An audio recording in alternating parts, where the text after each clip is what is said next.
Ouais. Ce soir, on va aussi revenir sur la lettre ouverte de Gérard Depardieu. Pour rappel, Gérard Depardieu est mis en examen depuis 2020 pour des soupçons de viol et d'agression sexuelle sur la comédienne Charlotte Arnoux.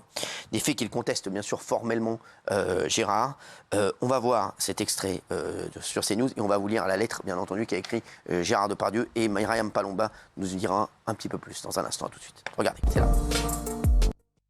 Ah, vas-y. Les mecs, mais par cette affaire, Gérard Depardieu prend la plume et réfute ces accusations. Jamais, au grand jamais, je n'ai abusé d'une femme. Faire du mal à une femme, ce serait comme donner des coups de pied dans le ventre de ma propre mère. Le comédien, provoquant, débordant et parfois grossier, comme il se décrit, se défend, affirmant que la relation avec Charlotte Arnoux était consentie. Sur les allégations d'emprise qu'il aurait exercées sur la plaignante, Gérard Depardieu dénonce un lynchage orchestré par les médias. Comme la comédienne, 13 femmes ont également témoigné contre lui pour des faits similaires. La radio, elle était... Merci Myriam d'être avec nous. Merci, vous avez ramené beaucoup de feuilles. Je ne sais pas si vous avez plus travaillé que toutes les équipes réunies. Merci Myriam. Myriam, pouvez-vous nous rappeler de quoi est accusé Alors depuis le 16 décembre 2020, Gérard Depardieu est est mis en examen pour agression sexuelle et viol. Les faits remontent en fait à août 2018 où une jeune actrice qui s'appelle Charlotte Arnoux l'accuse d'avoir abusé d'elle dans son hôtel particulier parisien. Alors, elle a raconté sa version des faits. Regardez. Il veut savoir où j'en suis au niveau de la danse, du piano, enfin c'est assez banal. Et donc je me rends chez lui et au bout assez rapidement tout bascule. Vous l'accusez de vous avoir violée? Oui, presque une semaine après. Je sais qu'il s'est passé quelque chose de grave. Le 7 août, vraiment, je me dis je suis morte, ma vie est finie. Enfin c'est vraiment, je l'incarne. Enfin ces mots-là deviennent moi. Enfin vraiment je me sens morte. Tout le monde sait qu'il se comporte comme ça sur les tournages. Donc personne n'est surpris. Et pourtant, il y a ce truc, mais c'est Gérard. Il y a des gens qui permettent que ce soit possible. C'est-à-dire que, oui, tous ces gens qui sont au pouvoir nourrissent le monstre aussi. Alors, dans un instant, vous allez voir la lettre ouverte qu'a écrit Gérard Depardieu dans le Figaro. Mais, alors, donc ça, c'était des faits qui remontent à 2018, c'est ça? C'est ça, 2018. En fait, il connaissait les parents de Charlotte depuis de longues années. Il lui a proposé début août de venir réviser une pièce de théâtre. Et puis à la suite donc elle est venue chez lui. Et puis au bout de quelques minutes, après avoir parlé de théâtre, il se sera approché d'elle et lui aurait demandé de... Non, mais après, ça c'est la version de... Voilà, ça c'est les faits. Enfin, c'est ce que raconte Charlotte. Après, je dis pas que c'est vrai. Hein. Non, on est d'accord. Parce qu'après, en plus, il y a des éléments qui quand même sont assez contradictoires et troublants. Donc, effectivement. Mais ce qu'elle raconte, c'est que voilà, il aurait abusé d'elle à une première fois. Et puis, elle l'aurait vue une deuxième fois de son plein gré et il y aurait eu à nouveau une agression sexuelle. Alors ce qui est un peu bizarre, c'est qu'il y a eu une première plainte qui a été déposée et qui a été classée sans suite, sauf que une juge d'instruction s'est emparée de la plainte parce qu'elle la victime présumée s'est posée en partie civile et du coup la juge d'instruction a estimé qu'il y avait des faits assez graves pour que la plainte soit constituée, d'autant plus que la personnalité psychologique de Charlotte, qui est anorexique, est compliquée et que... Ça peut être anorexique, ça veut pas dire que... non, mais comme c'est une circonstance aggravante, oui. Du coup, la juge d'instruction a décidé de s'emparer de l'affaire. Oui, mais bon, voilà. Alors, aujourd'hui, donc Gérard Depardieu, vous nous avez dit qu'il y avait deux, trois infos qui ne collaient pas, c'est quoi? Bah oui, parce que déjà, quand dans l'hôtel particulier, il y a des caméras. Et les vidéos ont montré que la jeune fille était repartie de l'hôtel parisien la première fois avec le sourire, elle rigolait même. Donc c'est vrai que ça contredit un peu sa version.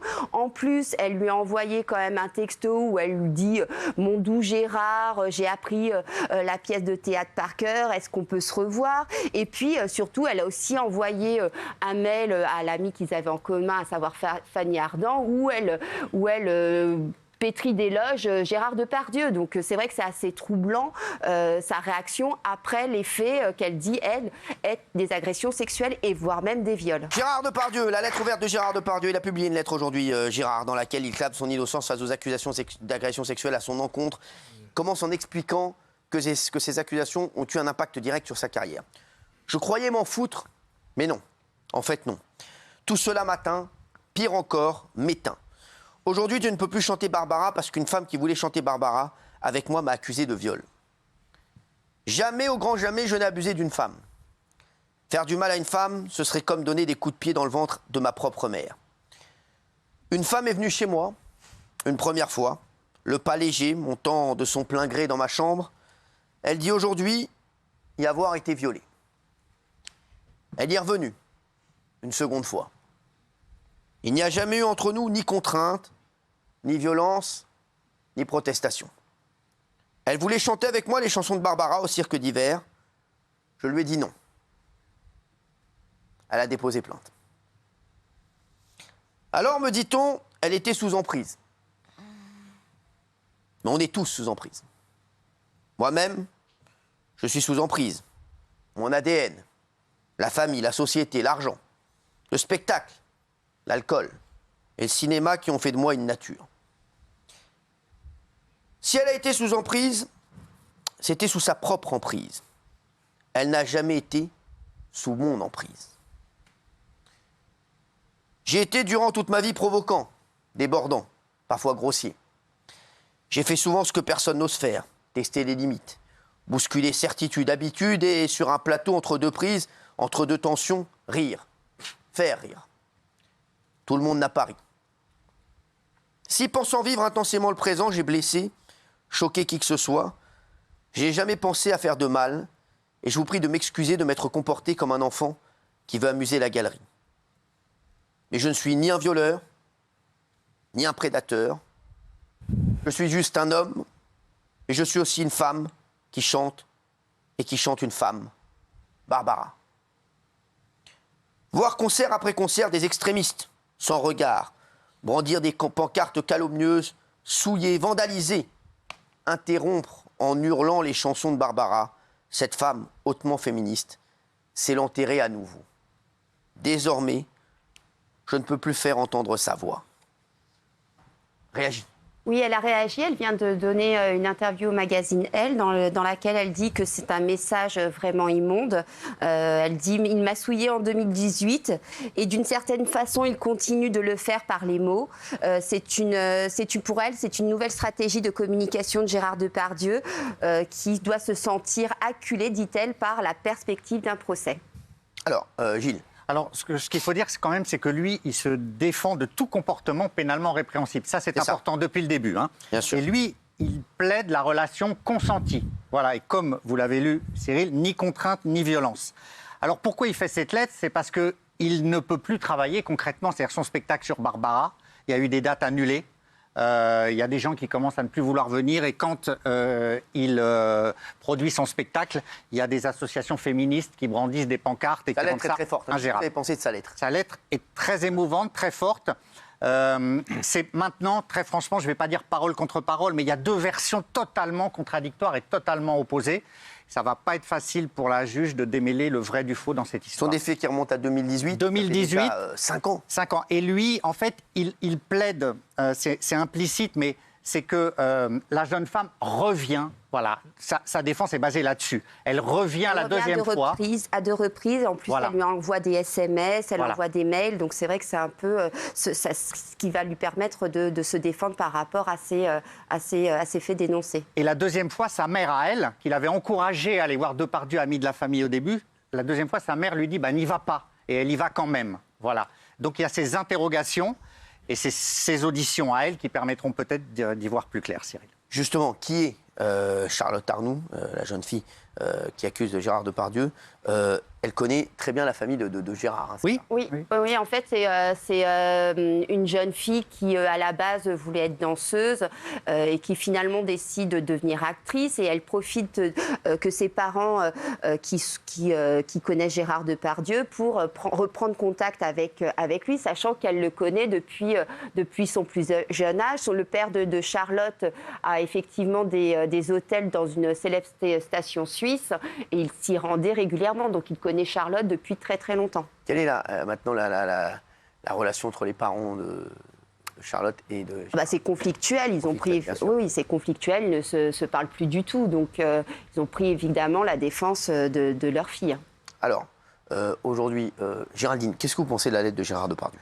Moi, je suis traversée par plein de sentiments un peu contradictoires. D'abord, je trouve que la libération de la parole des femmes, c'est très, très important.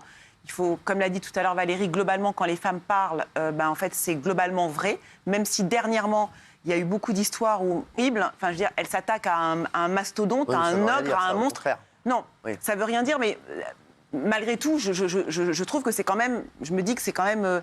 ça doit être un besoin pour elles, je ne sais pas, qui est quand même...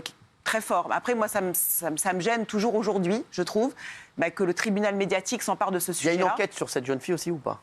C'est ça aussi. Il y a une enquête, c'est-à-dire que sur Girard et sur... Ah bien sûr. Voilà, elle a même été vue par des psychologues qui ont dit qu'effectivement, elle se protégeait émotionnellement, mais qu'il n'y avait pas d'affabulation de sa part. Bien sûr. Après, il y a peu d'hommes qui ont dit oui, moi, j'ai violé. Donc dans les lettres, c'est rare quand même. Quand tu demandais ce qu'elle a gagné, si on écoute Gérard Depardieu, donc non seulement elle l'aurait menti, mais selon lui, il lui aurait refusé une opportunité professionnelle, ce qui expliquerait qu'elle se venge. C'est ça la version de Gérard Depardieu. Alors c'était le cas, on a eu Luc Besson la semaine dernière. Gilles, c'est un peu un cas similaire. Oui, alors, elle veut chanter Barbara avec lui. Voilà, c'est ça son objectif à elle, c'est de chanter le spectacle. Mais en 2018, il devait... Les chansons de Barbara. D'accord. C'est ce qu'elle... En fait, il a sorti un album en 2016 et il a entamé une tournée dès 2017. Et elle voulait chanter avec lui au Cirque d'hiver. Ça ne se fait pas, pour diverses raisons que l'on ne connaît pas encore. Il ne la choisit pas. Et du coup, lui dit, du coup, elle se venge. Voilà. D'accord. C'est sa thèse, une de ses thèses. D'accord, donc c'est ça. Donc aujourd'hui, ça en est où? Alors aujourd'hui, l'enquête se poursuit. Il y a eu confrontation. Ils ont été reçus l'un et l'autre. Et pour l'instant, les avocats de Gérard Depardieu le défendent bec et ongles. Ce qui est un peu compliqué pour Gérard Depardieu, c'est qu'il a décidé, là, son agent vient de parler, de refuser tout projet professionnel tant que ces accusations ne seront pas démontées. Il faut savoir quand même que là, il risque jusqu'à 20 ans de réclusion criminelle. Parce qu'ils estiment qu'il y a effectivement des circonstances aggravantes, notamment le fait que cette jeune fille était malade et qu'elle était anorexique et que donc on pouvait avoir une emprise psychologique sur elle. On va voir. L'enquête se continue évidemment. Ok, merci en tout cas, Myriam.